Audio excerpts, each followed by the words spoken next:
뜻을 돌이키리라 라는 제목으로 함께 은혜를 나누겠습니다. 우리 함께 선포하실까요? 뜻을 돌이키리라. 아멘. 어느덧 9월이 되었습니다. 코로나19로 세상이 멈춘 것 같았는데요, 그럼에도 시간이 흘러 어느덧 9월이 되었습니다. 9월에는 눈물의 선지자로 잘 알려진 예레미야서로 통해서 함께 은혜를 받으실 텐데요, 하나님께서는 예레미야서를 통해서 우리에게 어떤 은혜를 주실까요? 기대하는 마음으로 새벽 제단을 쌓는 여러분 되시기를 주님의 이름으로 축복드리겠습니다. 오늘은 첫 시간인 만큼 예레미야서의 배경에 대해서 함께 알아보고 오늘 말씀을 함께 은혜를 나누도록 하겠습니다. 먼저 예레미야라는 이름의 뜻은 야훼께서 세우시다라는 뜻을 가지고 있습니다. 예레미야는 예루살렘에서 북쪽으로 약 4km 떨어져 있는 아나돗이라는 곳에서 태어났는데요, 그곳에서 제사장 hil기야의 아들로 태어나게 되었습니다. 남유다의 가장 악한 왕으로 이름나여 있는 이 므낫세가 통치하던 시절에 예레미야가 태어나게 되었습니다. 그리고 그의 손자 요시야가 남유다를 다스렸던 이 13년째가 되던 해에 이 예레미야는 하나님의 부르심을 받게 되었고 하나님의 거룩한 선지자로 세움을 받게 되었습니다. 그때 요시야의 나이가 21살이었다고 합니다. 그리고 예레미야의 나이는 약 18세에서 20세 정도 되었다고 성경학자들은 이야기하고 있습니다. 자, 이 두 젊은이는 이 하나님 나라를 세우는데 굉장히 열심을 가졌습니다. 왕의 신분으로서 또 선지자의 신분으로서 합력해서 이 종교개혁을 일으켰던 것입니다. 남유다에 세워져 있는 각종 우상을 무너뜨리고요, 또 우상을 섬기게 했던 제사장들을 폐위하게 되었습니다. 뿐만 아니라 그동안 잊혀져서 지키지 못했던 유월절을 부활시켜서 모든 이스라엘 백성들이 지키게 했던 것입니다. 자, 이렇게 종교개혁을 일으키던 중에 요시야 왕은 무깃도에서 애굽과 싸움을 하게 되는데요, 그곳에서 이 요시야 왕은 전사를 하게 됩니다. 자, 종교개혁을 일으켰던 요시야 왕이 죽자 이제는 이 남유다는 이 패망의 길로 접어들게 됩니다. 자, 요시야 왕이 죽고 나서 4명의 왕이 세워지게 되는데요, 그 4명의 왕을 마지막으로 남유다는 멸망하게 됩니다. 요시야가 죽게 되자 이 유다 백성들은 그의 아들 요아하스를 왕으로 세우게 됩니다. 요아하스가 왕으로 세워지고 이 석 달 동안 유다를 다스리게 되는데요, 그때 애굽 왕 느고가 올라와서 요아하스를 폐위시키고 그를 잡아가게 됩니다. 자, 그리고 그의 형제 요야김을 왕으로 세우게 됩니다. 자, 오늘 본문 말씀을 보면은 이 본문 말씀의 배경이 바로 이 요야김이 왕으로 세워질 때의 본문 말씀을 이야기하고 있는 것입니다. 요야김이 왕으로 세워지고 나서 11년 동안 유다를 다스리게 됩니다. 그런데 이번에는 바벨론이 침공을 하게 되었고 이 바벨론에 의해서 남유다는 또 한번 상처를 입게 됩니다.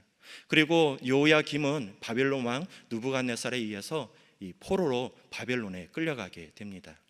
그리고 그의 아들 요야김을 대신해서 왕으로 세워지게 되는데요, 그때 요야김의 나이가 8살이었다고 합니다. 석 달 열흘 동안 왕위에 있다가 이 바벨론 왕 느부갓네살에 의해서 다시 이 바벨론으로 끌려가게 되고 그의 숙부인 시드기야가 왕을 자에 올라서 이 남유다를 통치하게 됩니다. 시드기야가 남유다를 다스리게 되었던 시기가 그의 나이 21살 때 이야기입니다. 이 시드기야는 11년 동안 남유다를 통치하게 되는데요, 11년 만에 이 시드기야는 바벨론을 배반하게 됩니다. 바벨론을 배반했다는 소식을 들었던 이 바벨론 왕 느부갓네살은 즉시 모든 군대를 이끌고 예루살렘을 포위하게 됩니다. 기근이 심해서 먹을 것이 없어지자 이 시드기야는 야반도주를 하게 되는데요, 이 예루살렘 성을 벗어나는 이 시드기야를 바벨론 군대가 바라보게 됩니다.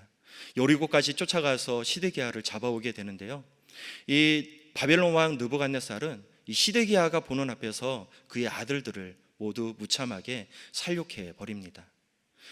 이 자신의 아들들이 죽어가는 모습을 바라보았던 시드기야, 그 마음은 얼마나 아팠을까요? 결국 이 마음의 분노가 사라지기도 전에 이 바벨론 왕 느부갓네살은 시드기야의 두 눈을 뽑아버리고 노사슬로 묶어서 이 바벨론으로 끌고 가게 됩니다. 결국 시드기야가 끌려가면서 남유다는 주전 586년에 멸망을 받게 됩니다. 이스라엘 백성들은 남유다가 멸망할 것이라고는 이 꿈에도 생각하지 못했습니다. 왜냐하면 이 남유다 백성들은 이 하나님께서 하셨던 언약의 말씀을 기억하고 있었기 때문입니다. 하나님께서는 어떠한 상황 가운데서도 이 남유다를 지켜주실 것이다라는 그런 믿음을 가지고 있었다라는 것입니다. 자, 그렇다면 이런 믿음은 어디에서 왔던 것일까요? 그것은 바로 하나님께서 다윗과 세운 언약에 그 기반을 두고 있습니다. 사무엘하 7장 16절 말씀입니다. 내 집과 내 나라가 내 앞에서 영원히 보존되고 내 왕위가 영원히 경고하리라 하셨다 하니라. 하나님께서는 다윗과 언약을 세우셨는데 하나님께서는 다윗의 나라를 영원히 보존하겠다라고 말씀하셨습니다. 그리고 다윗의 왕좌를 영원히 견고하게 세워주시겠다고 말씀을 하셨다라는 것입니다. 그 말씀을 철석같이 유다 백성들은 믿었다라는 것입니다. 자, 그런데 그들의 이러한 믿음은 반쪽짜리 믿음이었습니다. 왜냐하면 하나님께서는 분명히 죄를 범했을 때 하나님께서는 징계하시겠다라고 말씀을 하셨다라는 겁니다. 자, 우리 사무엘하 7장 14절 말씀입니다. 나는 그에게 아버지가 되고 그는 내게 아들이 되리니 그가 만일 죄를 범하면 내가 사람의 매와 인생의 채찍으로 징계하려니와. 유다 백성들은 하나님 앞에서 바로 서지 못하면은 하나님께서 징계하실 것이다라는 말씀은 까맣게 잊고 있었던 것입니다. 자, 예레미야는 이와 같이 남유다가 멸망하는 시기에 선지자로 쓰임을 받게 되었습니다. 선지자로서 하나님의 말씀을 맡은 자로 쓰임을 받게 되었던 것입니다. 자, 우리 성경에서도 보면은 이 하나님께서는 우리 시대에 하나님의 이 심판에 대해서 이야기를 하고 있습니다. 그래서 우리를 사는 이 세상을 보고 뭐라고 이야기를 하냐면 말세 시대라고 이야기를 하는 것입니다. 자, 오늘날 이 상황을 돌이켜 보면은 말세 시대에서도 곧 이제 예수님께서 다시 오실 말세 지말에 우리가 살고 있지 않나, 그러한 생각을 하게 됩니다. 어떻게 보면은 예레미야가 살았던 그 시대와 오늘날 시대가 별반 다르지 않을 것 같다라는 것입니다. 예레미야가 하나님의 말씀을 맡아서 하나님의 말씀을 선포했듯이 우리 또한 하나님의 말씀을 맡은 자로서 예레미야서를 통해서 우리가 어떠한 삶을 살아가야 하는지 오늘 말씀을 통해 알아보도록 하겠습니다. 자, 남유다의 죄는 극에 달해있던 상황이었습니다. 당시 유대 사회가 얼마나 악했던지 성경은 이렇게 기록하고 있는데요. 예레미야 5장 1절 말씀입니다. 너희는 예루살렘 거리로 빨리 다니며 그 넓은 거리에서 찾아보고 알라. 너희가 만일 정의를 행하며 진리를 구하는 자를 한 사람이라도 찾으면 내가 이 성읍을 용서하리라. 여러분, 소돔과 고모라는 그들의 죄로 인해서 하나님께서 심판할 계획을 세우셨습니다. 그런데 이 소돔과 고모라가 직접적으로 멸망하게 되었던 이유는 그곳에 의인 10명이 없었기 때문이었습니다. 자, 그런데 오늘 이 성경 말씀을 살펴보니까 당시 유대 사회는 어떤 사회였냐면은 의인을 한 명을 찾아볼 수 없는 그러한 악한 시대였다고 성경은 말하고 있는 것입니다. 자, 여러분, 그런데 왜 유다 사람들은 이와 같이 악한 죄를 범하며 살아갈 수밖에 없었을까요? 그 원인은 바로 이스라엘 백성들을 이끌어갈 영적 지도자들의 타락에 있었다라는 것입니다. 자, 성경을 읽어보면은 이 하나님의 말씀을 선포해야 할 선지자가 바알의 이름으로 예언을 하고 있습니다. 하나님께 거룩한 제사를 지내야 하는 제사장이 바알을 위해서 제단을 쌓고요, 또 자신의 아들들을 이 바알에게 바치는 것을 볼 수가 있습니다. 또 이 이스라엘 백성들을 잘 이끌어가야 할 왕이 우상을 섬기는 것을 독려하고 있다라는 것입니다. 자, 특히 이 마지막 왕이었던 시드기야, 하나님께서 이 경고의 말씀을 주셨는데도 불구하고 그 말씀을 읽으면서 이 하나님의 말씀이 기록되어 있는 두루마리 책을 이 면도날로 갈기갈기 찢으면서 화롯불에 던져버리는 그러한 죄악을 행했다라는 것입니다. 자, 이렇게 악한 시대를 살아가기 있었기 때문에 예레미야가 전해줬던 이 하나님의 말씀은 결코 좋은 말씀은 아니었습니다. 하나님의 심판에 대한 말씀을 전해야만 했다라는 것입니다. 예레미야는 바벨론 군대가 침범할 것을 이야기했고요.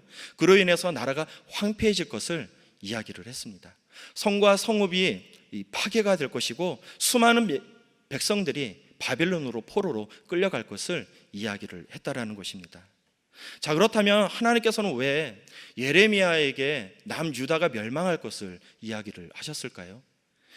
진짜 하나님께서 남유다가 멸망하는 것이 하나님의 뜻이라면 굳이 예레미야의 입을 통해서 이스라엘 백성들에게 이제 곧 멸망할 것이다 라고 선포하지 않아도 될 것 같습니다. 자, 그렇다면 왜 하나님께서는 예레미야의 입을 통해서 이러한 말씀을 선포하셨던 것일까요? 그것은 바로 그들의 뜻을 돌이키기 위해서 예레미야의 입을 통해서 하나님께서 그 말씀을 선포했다라는 것입니다. 자, 그렇다면 이 하나님의 심판을 어떻게 하면 피해갈 수 있었던 것일까요? 자, 우리 사사기 6장을 살펴보면 이스라엘 백성들이 미디안 사람들에게 큰 억압을 받는 이 장면에 대해서 이야기를 하고 있습니다. 이스라엘 사람들이 파종할 때만 되면 미디안 사람들과 아말렉 사람들과 동방 사람들이 모여와서 그 토지의 소산물을 다 쓸어버리고 또 그들이 먹을 것을 다 빼앗아가게 되었습니다. 더욱이 그들이 기르고 있었던 양이나 소나 이 나귀 같은 가축들마저도 모두 빼앗아가게 되었다라는 것입니다. 자, 기드온은 이 상황 자체를 이해할 수가 없었습니다. 하나님께서 살아계시다면 어떻게 하나님의 백성이 우리가 이런 어려움을 당하고 살아야만 하는가, 이 궁금증을 해결할 길이 없었다라는 것입니다. 자, 그래서 기드온을 찾아왔던 야훼의 사자에게 이 말씀에 대해서 이렇게 묻는데요. 사사기 6장 13절 말씀입니다. 오 나의 주여, 야훼께서 우리와 함께 계시다면 어찌하여 이 모든 일이 우리에게 일어났나이까? 또 우리 조상들이 일찍이 우리에게 이르기를 야훼께서 우리를 애굽에서 올라오게 하신 것이 아니냐 한 그 모든 이적이 어디에 있나이까?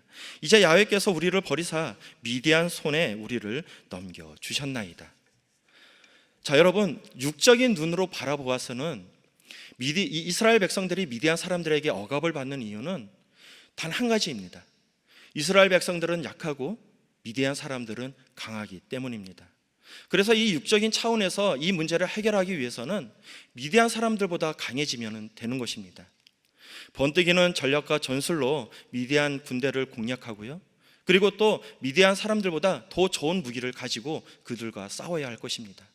그럼에도 불구하고 이 전력이 안 된다면은 동맹을 맺거나 아니면은 돈으로 용병을 사서 미디안 사람들과 싸워서 이겨야 할 것 같습니다.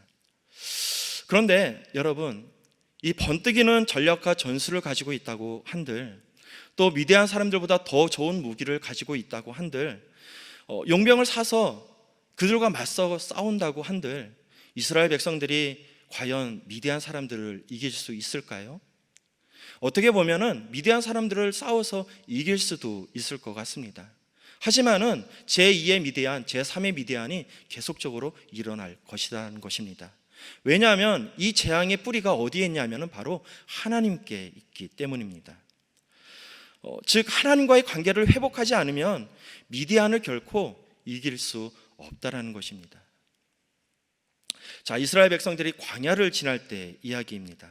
하루는 이스라엘 백성들이 고기가 먹고 싶다고 모세를 원망하면서 불평불만을 했던 적이 있습니다.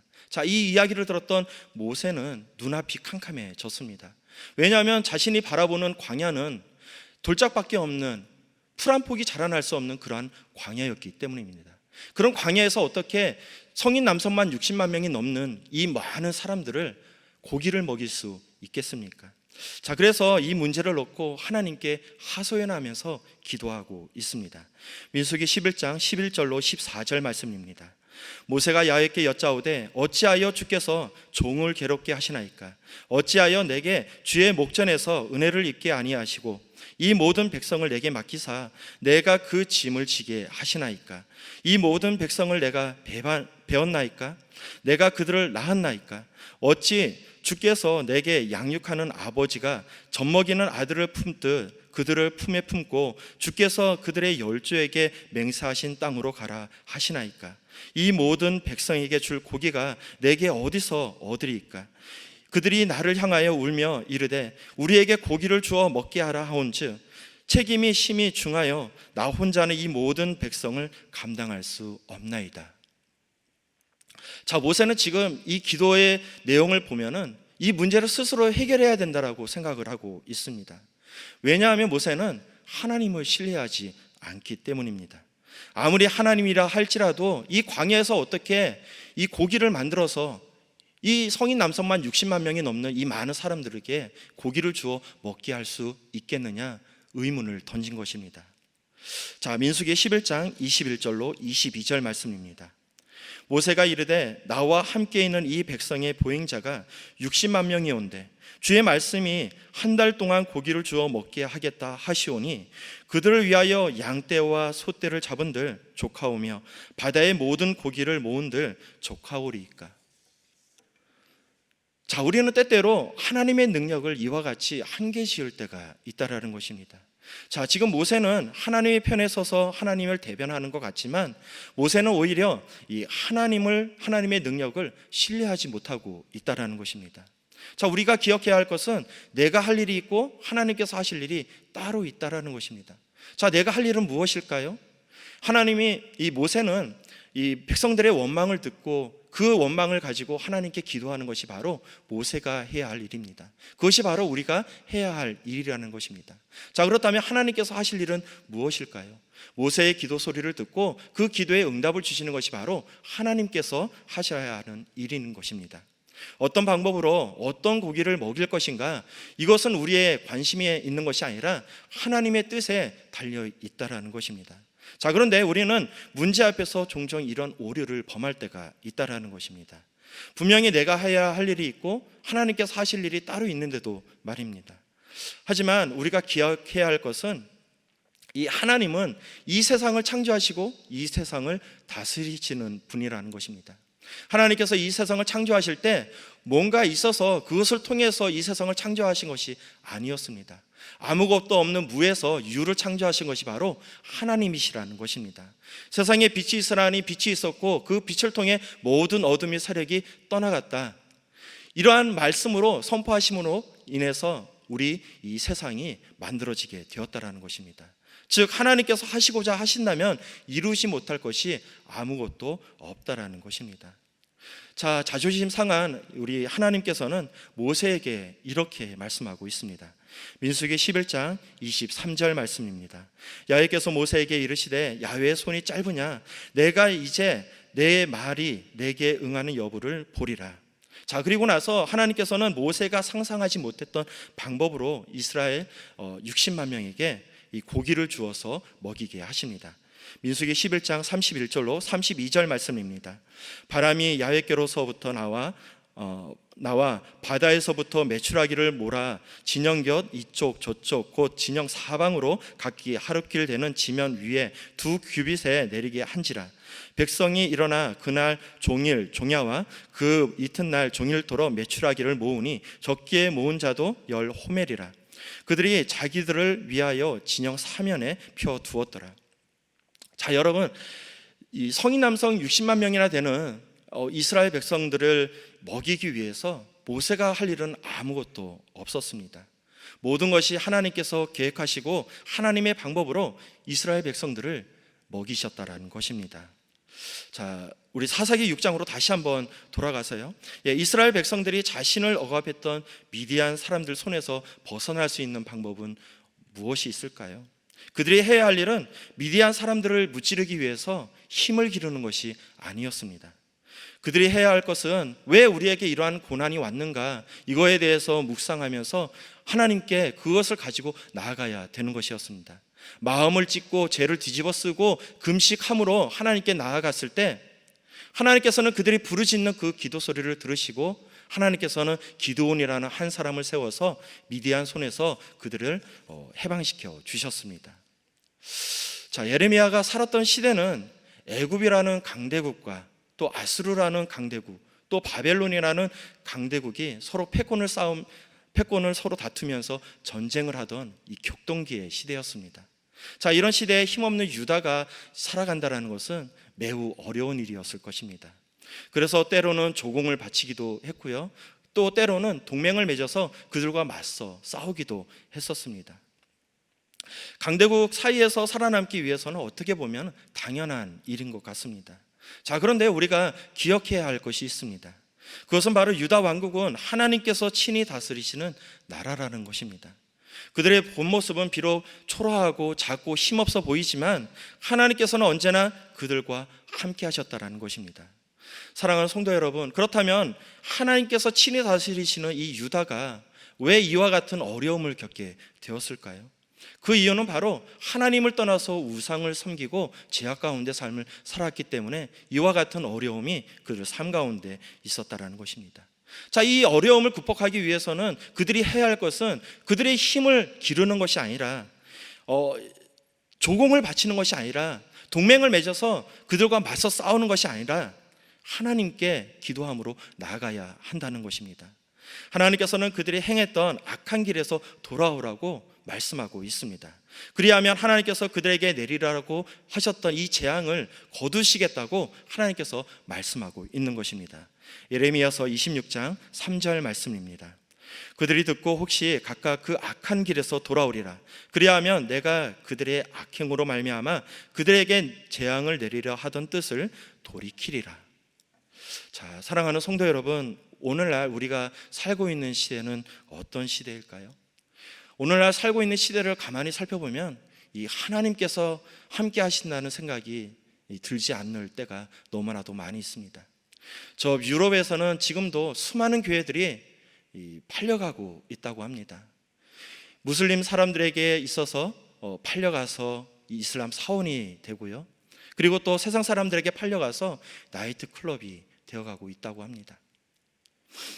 뿐만이 아니라 기독교 나라라고 하는 곳에서 예수 그리스도를 더 이상 전도할 수 없는 그러한 지경에 이르고 말았습니다. 자, 이렇게 세상이 변해가고 있는데 이 세상 가운데 하나님께서는 우리에게 원하는 것이 무엇일까요? 또 우리가 해야 될 것은 무엇일까요? 우리는 세상을 바라볼 때 영의 눈으로 세상을 바라볼 줄 알아야 할 것 같습니다. 이 시대에 진정 하나님께서 원하시는 것이 무엇인가, 우리가 그것을 바라보며 나아갔을 때 이 하나님께서는 우리의 기도를 들어주시고 우리에게 응답해 주실 줄 믿습니다. 자, 9월 한 달간 교회에서는 감동 기도회로 동참하는 미스바 기도회를 준비하고 있습니다. 자, 이번 기도회를 통해서 하나님의 마음을 깨닫고 변화되는 여러분 되시기를 주님의 이름으로 축복드리겠습니다. 자, 오늘 말씀 예레미야서 26장 3절 말씀 다시 한번 선포하면서 말씀 마치도록 하겠습니다.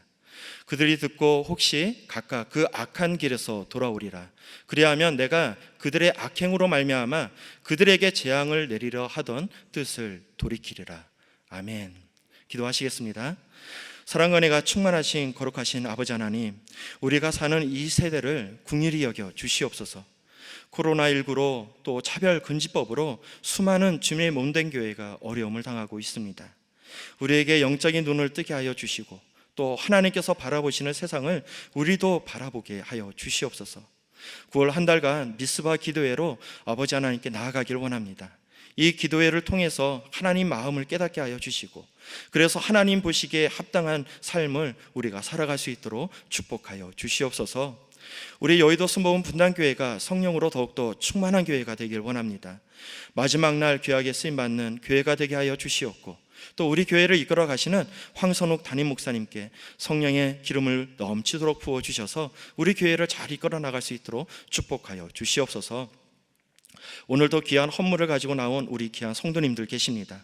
11조 헌금, 건축 헌금, 성교 헌금, 장학 헌금, 1,000번째 헌금, 감사 헌금, 기타 모든 예물을 올려드린 손길 위에 만복의 복을 더하여 주시옵고 귀한 발걸음을 축복하여 주시옵소서.